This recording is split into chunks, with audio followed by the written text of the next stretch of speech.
Well, good morning. It is nice to see you. The petting zoo has just come. Oh, the petting zoo is here. Good.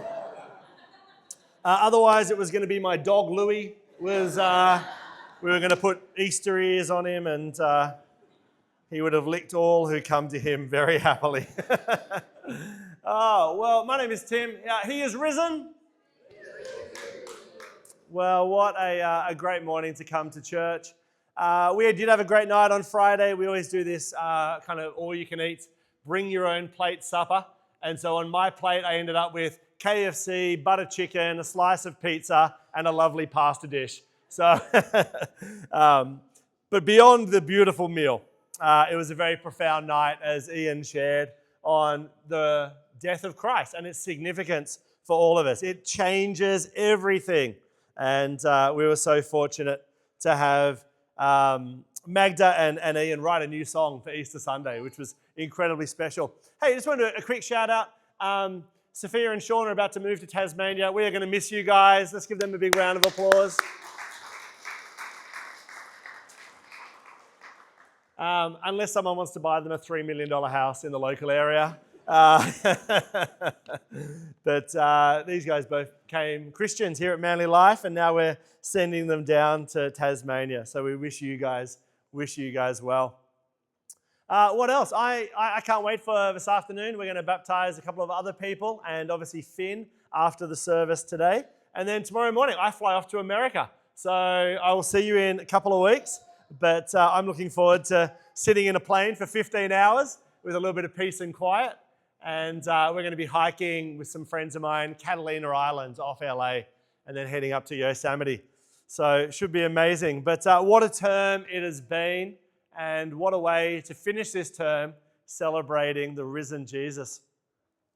We have been doing a series here at church in the Gospel of Mark for, 2 years.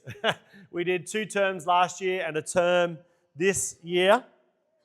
And we spent about 50 plus weeks just slowly going through the story of Mark as we've wanted to get to know Jesus better.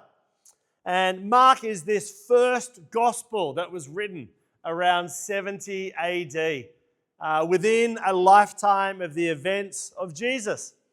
And Mark, who writes it, is a contemporary of Peter, who was there and an eyewitness. And that's why we get all these amazing eyewitness details to what goes on in the story. But the purpose of the Gospel of Mark is persuading us that Jesus is the Messiah. That means Savior. The central question Jesus turns to his disciples in Mark 8:29. He says, "Who do you say I am?" And so we've spent about 2 years exploring all of that. But actually it gets answered in the very first verse of the Gospel of Mark, when he starts by saying, this is the beginning of the good news of Jesus, the Messiah, the Son of God. Good news, good news. If you only remember one thing this morning, just remember that Christianity is good news, and no better than what we're about to hear as I speak. So many of the stories in Mark help us believe that declaration of who Jesus is. As you read it, all these kind of ordinary people just bump up against Jesus and have their lives transformed. They're amazed by him because he teaches with authority. He heals the sick. He casts out impure spirits. And he dines with not the leaders and the elites of the ancient world, but with sinners and tax collectors. And he does, maybe most amazingly, something that God alone can do: forgive people's sins. All pointing us towards making that declaration in our own lives, that this is the Messiah. This is Israel's God, Yahweh, walking amongst us. So we had an amazing time on Friday. It was great to have dinner, and we reflected on the death of Jesus and its significance. But it being Easter Sunday, let's skip forward to the resurrection account in Mark. And so I think it's going to come up on the screen as well. Mark chapter 16, verses 1 to 8. Hi, Jet. What a legend. All right. When the Sabbath was past, Mary Magdalene, Mary, the mother of James, and Salome bought spices so that they might go and anoint him. Very early on the first day of the week, when the sun had risen, they went to the tomb. And they were saying to one another, "Who will roll away the stone for us from the entrance of the tomb?" And looking up, they saw that the stone had been rolled back. It was very large. And entering the tomb, they saw a young man sitting on the right side, dressed in a white robe, and they were alarmed. Verse 6. He said to them, "Do not be alarmed. You seek Jesus of Nazareth, who was crucified. He has risen. He is not here. See the place where they laid him. But go, tell his disciples and Peter that he is going before you to Galilee. And there you will see him, just as he told you." And they went out and they fled from the tomb, for trembling and astonishment had seized them. And they said nothing to anyone, for they were afraid. Amen.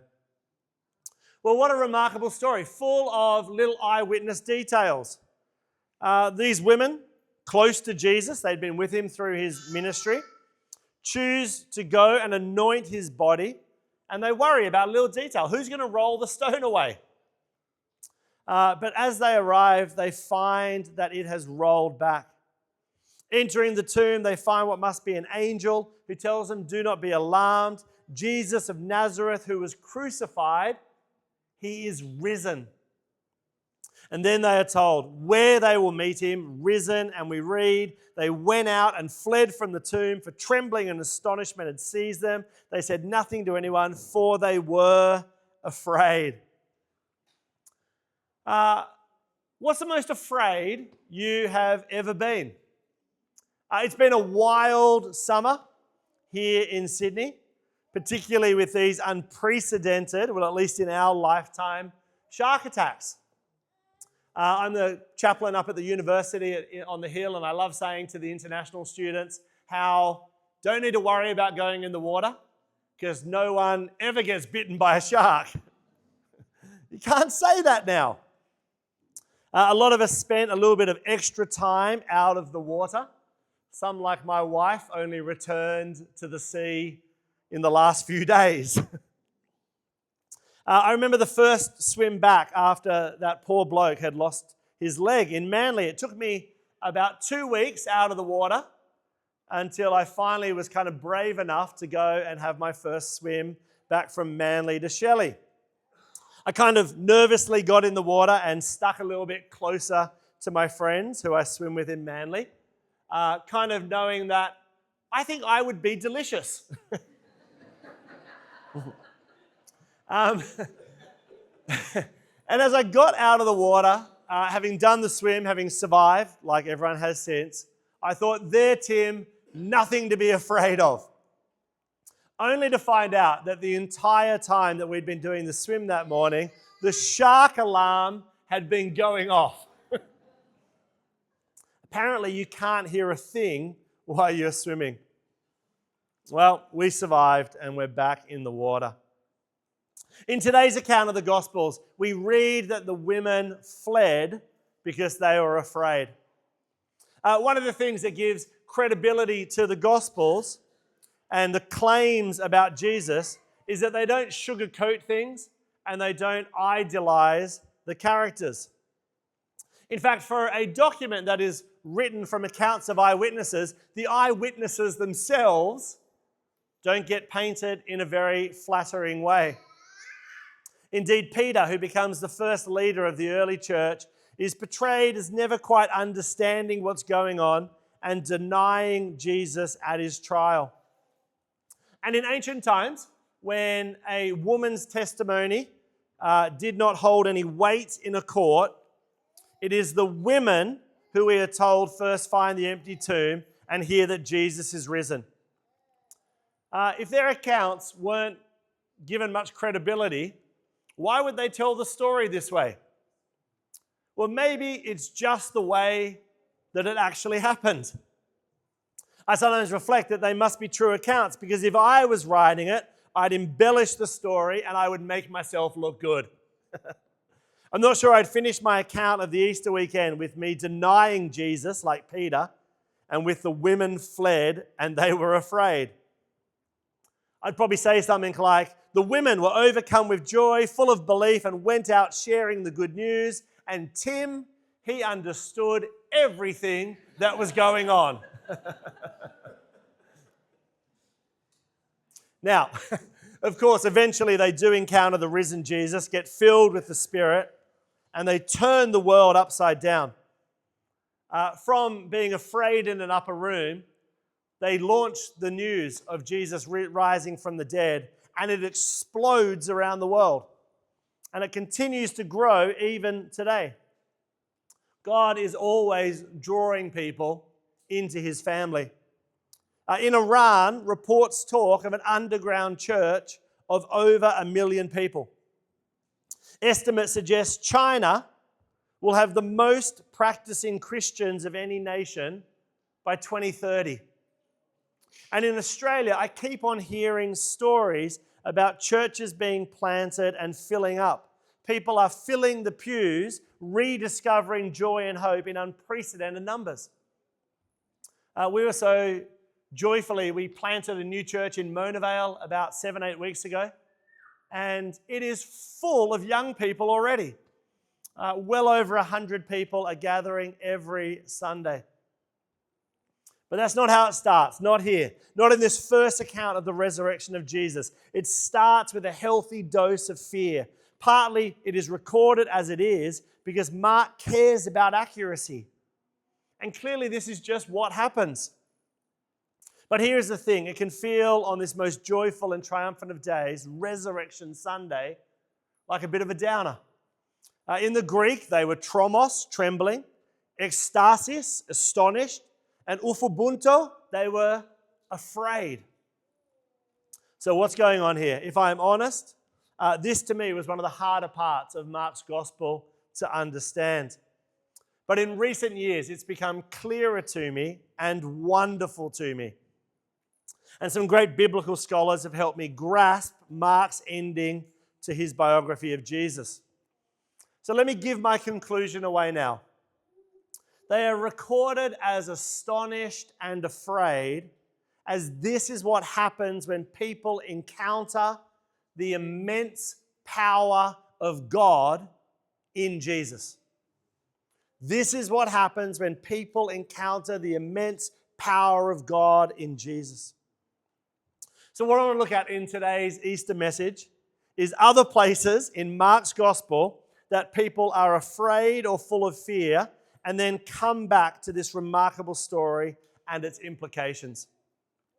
Now, there are times in the Gospel of Mark when people are recorded as being afraid in the normal sense of the word, right? The religious leaders fear Jesus because the crowds are moving from them and beginning to follow him.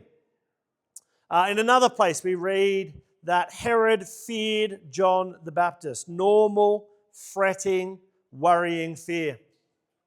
I remember being in Kenya 20 years ago at a game park at night once. We were walking from dinner back to our tents and it was pitch dark. So my friend and I turned on our torches only to realize that there were dozens of sets of eyes surrounding us, staring us pretty close. And people say that I can't run. Not true. That was good, normal, healthy fear. But a bunch of times, the word fear or afraid is used in the gospel in a positive sense. It is used to describe the response of people to something powerful and astonishing. The first time is in Mark chapter 4, when Jesus calms the storm. The disciples have been with Jesus for a while now, and they're traveling in a boat with him when, verse 37, a furious squall came up with waves breaking over the boat so that it was nearly swamped. I mean, I can only visualize how terrifying that would be, to think, I'm going to drown. And they wake Jesus up, who's having a nap. I love that. I can relate to that. And he rebukes the wind and the waves. Quiet, be still. And the wind dies down and it's completely calm. And after this, it says they were terrified. They asked each other, "Who is this? Even the wind and the waves obey him." Right? Faced with immense storm calming, nature obeying power, they are afraid. Next is a story in Mark 5 where Jesus casts out a bunch of impure spirits from a man into a huge herd of pigs, and it sets the man free from years of oppression. Verse 14, the people went out to see what had happened. When they came to Jesus, they saw the man who'd been possessed by the legion of demons sitting there, dressed and in his right mind, and they were afraid. Right? We're told that this man was terrifying. They couldn't control him. He would break iron shackles. He would scream day and night in the tombs. His name is Legion because of the many, many evil, impure spirits that possessed him. He would cut himself. No one could subdue him. This is a scary person. And now, because of Jesus, here he is, sitting in his right mind, right in front of them. And they're afraid. Now, why would they be afraid? Well, again, the people are standing in the presence of Jesus. This man, Legion, has been terrorizing the area, and now he has been set free. They are afraid because they are in the presence of an immense power. All right, final one. Same chapter, Mark 5. And there's this woman who's suffered from bleeding for many, many years. She touches the hem of Jesus and she gets healed. Now, I don't know if you know this story, but what seems to happen is the woman's faith seems to pull healing energy out of Jesus and she gets healed. In desperation, this woman suffering from bleeding touches Jesus and is changed. But Jesus knows that power has gone out of him, and he says, "Who touched me?"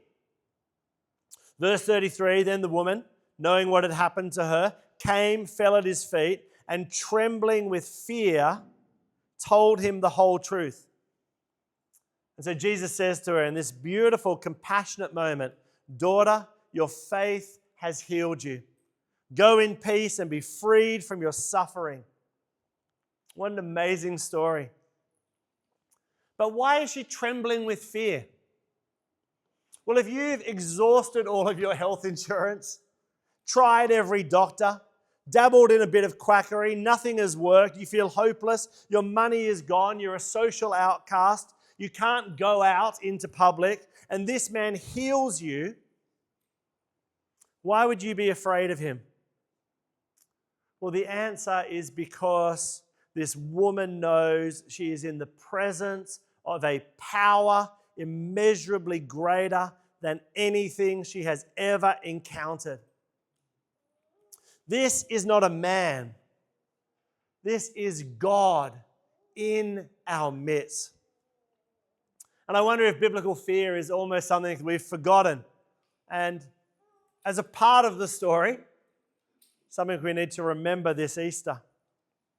Because when you are in the presence of your Creator, and you will be, the one who spoke a word and time and light and life came into being, when you are standing and facing him, even if you know him, even if you have been forgiven by him, even if you have been healed by him, one day, like the women at the tomb, you will stand in front of the risen Jesus and you will have a sense of fear. Now, yes, you will be loved. Yes, you will be assured of eternal life. But in the presence of immense power, you will feel what Mary and the other women felt that first Easter. And that's what the women, the ones who first encountered the empty tomb with the angelic news that he is risen, were experiencing.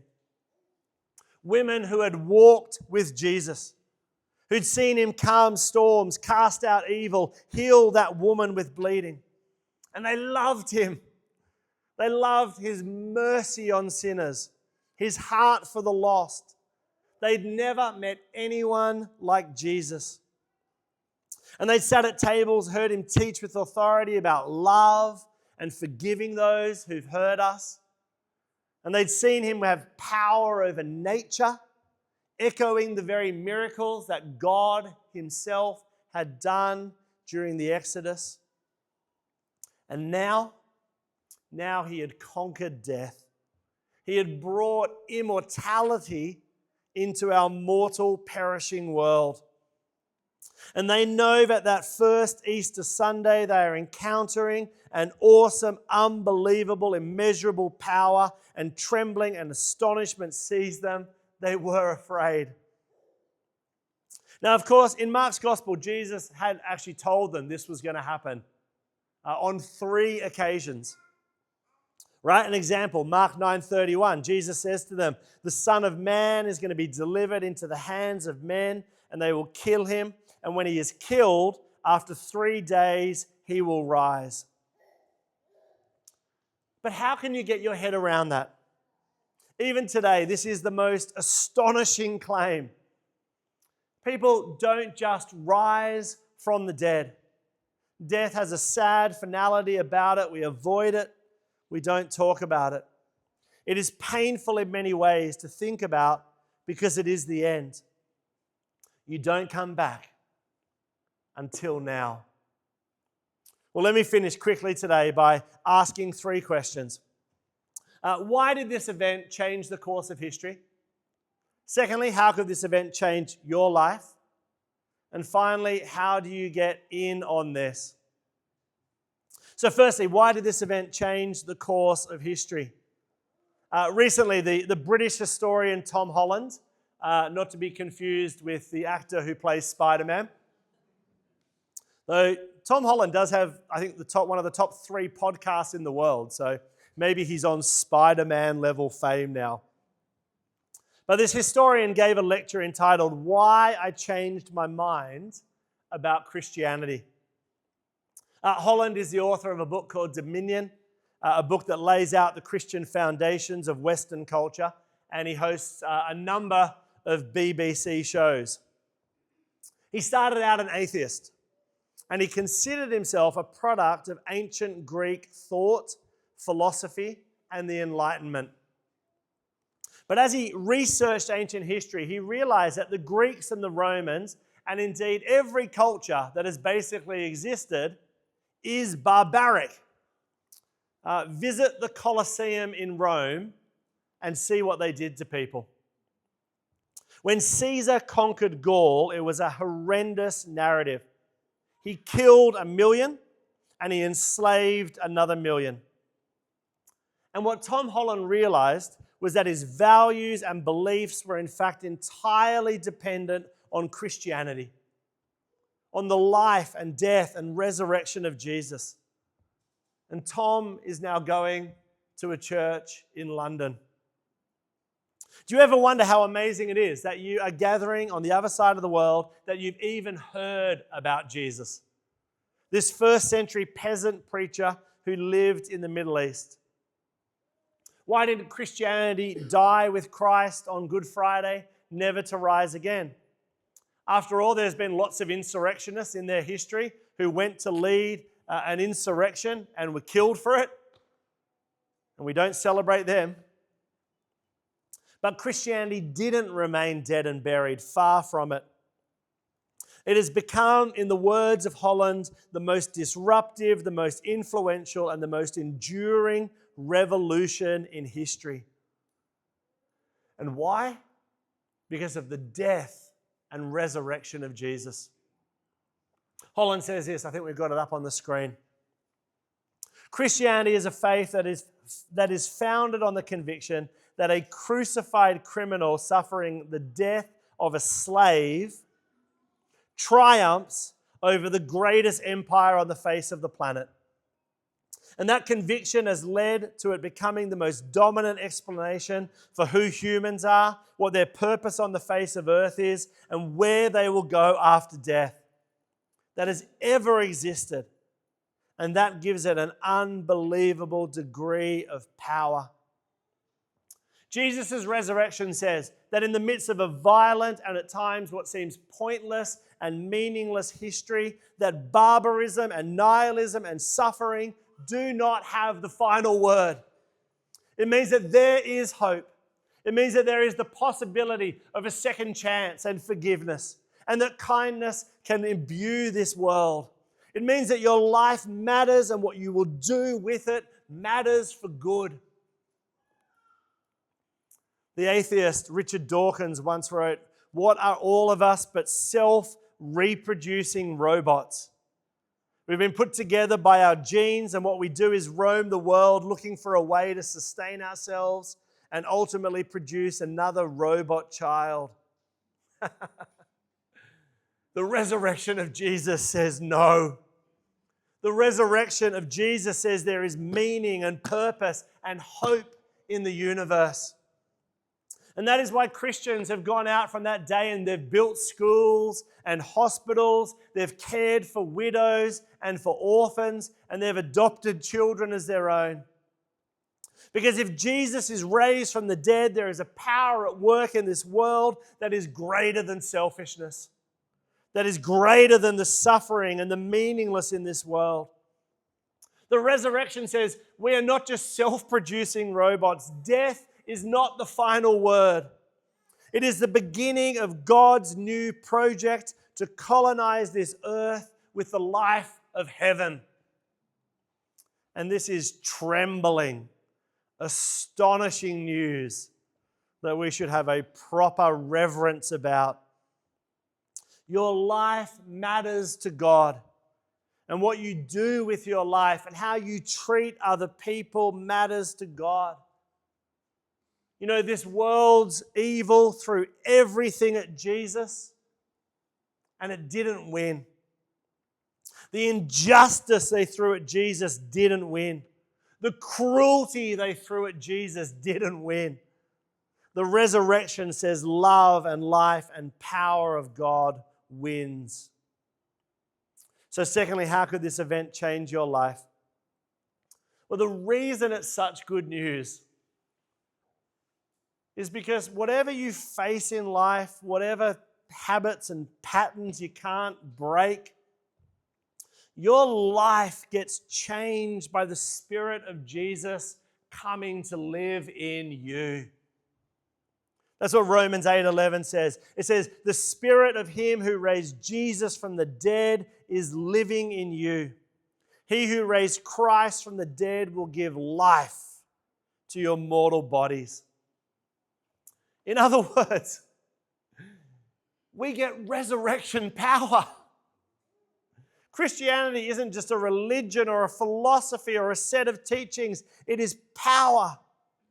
It is the power of the resurrection coming to live in you. One of the things I love about the Alpha Course, and we've just done it with a bunch of people, it's not just an explanation of who Jesus is and what it means, but it's a power encounter with the living God. And I think of all the amazing stories of people in the course who get their lives changed by this good news. Prisoners who have found power to change, intellectuals who found hope in Jesus, orphans who found a family, addicts who get set free. You know, tonight we're going to be baptizing Jeremy and Gigi, and they only walked into this church 2 months ago. That was a good day. But this news about Jesus has gripped their lives and it's turned them upside down, and they're finding themselves right side up. And they've begun a new life. Resurrection changes our lives because He who raised Jesus to life can come and live in us.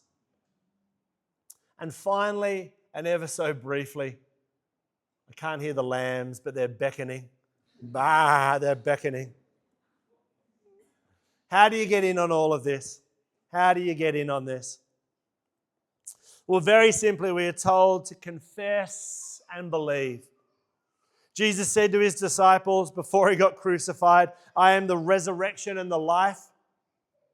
The one who believes in me will live even though they die, and whoever lives by believing in me will never die.